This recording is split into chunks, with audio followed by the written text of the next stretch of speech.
Africa is rich and not poor. Africa has immense actual and potential wealth: gold, diamond, copper, manganese, bauxite, iron ore, uranium, asbestos, chrome, cobalt, a host of other minerals. Our essential agricultural produce have all been drained away by colonialist imperialism. Africa is far from being poor. It is Africans who are poor, not Africa. And they are poor because of the uncounted profit that has been made out of the exploitation of their labor and their lands. I raise this point so that it will stay in your minds when you may be tempted by the seductive promises of new colonialism to forget the real character of colonialist imperialism and be persuaded away from your own true interests and those of Africa. We who are concerned with the immediacy of African independence and unity are not prepared to wait upon the evolution of history. We are determined to give history a revolutionary push. We must therefore face the issue of African unity now. For only unity will make the artificial boundaries and regional demarcations imposed by colonialism obsolete and superfluous. African unity will thus provide an effective remedy for border disputes and internecine troubles. In a united Africa, there could be no frontier claims between Ethiopia and Somalia, or between Zanzibar and Kenya, Guinea or Liberia, or between Ghana, Togoland and the Ivory Coast, because we would regard ourselves as one great continental family of nations. Some of the leaders, it must be confessed, do not see the struggle of their brother Africans as part of their own struggle. Even if they did, they would not be free to express their solidarity. These rifts are consciously created by the imperialists between the Africans, where they can sit back and watch with sly satisfaction, as well as contempt for those who fail to see how they are being used against Africa's best interests. Regrettably, those states include some who were among the freedom fighters of yesterday and who haven't won their independence, are willing to drop it for some token aid and thereby deny to those still struggling for freedom even their moral support. Here is a phenomenon against which all African freedom fighters must be on their guard and resist to the utmost. Even though I appreciate the difficulties facing us, I must admit, I find it strange to watch some of us returning willingly to the colonialist fold. This time, they don't even have the excuse of being forced to subject themselves to foreign domination. It makes one wonder, why so much effort and sacrifice and so many lives were given up to the achievement of independence in the first place, if it can only be so quickly and easily surrendered. Unhappily for us, colonialism creates in some intellectual allegiances which are not severed at the moment of independence, but remain to condition loyalties away from Africa towards the metropolis which draws them.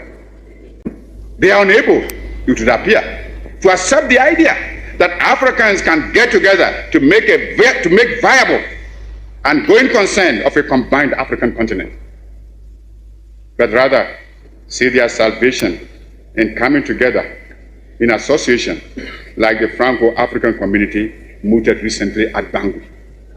Although there are many here who speak English, French, Spanish, or Portuguese, nevertheless, we are all Africans.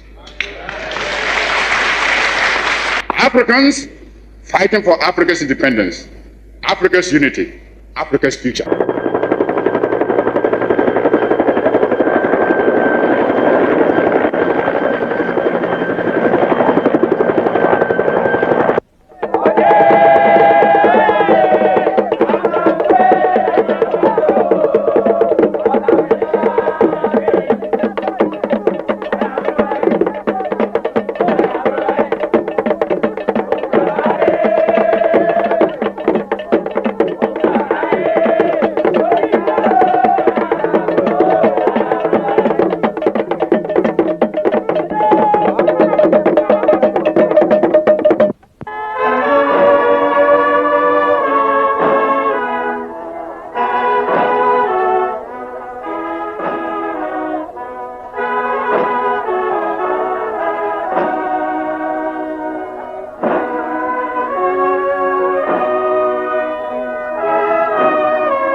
Mr. President and distinguished delegates, what we need in the Congo is not a solution that is a compromise or seek to reconcile the divergent views between East and West.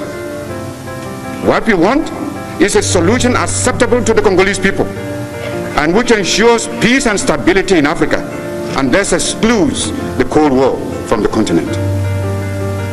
As I have said many times before, we in Africa have a vested interest in peace. What is taking place in the Congo today could lead to a serious conflagration which would set us all ablaze and spare no one. Unless this unhappy and ominous trend is arrested at once, a major war will descend upon us again. From now on, there is a new African in the world. That new African is ready to fight his own battle and show that after all, the black man is capable of managing his own affairs.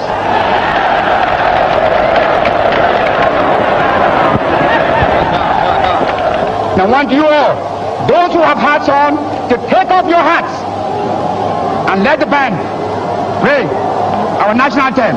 And from now on, that national anthem is the national anthem of the Congo to be played on all occasions.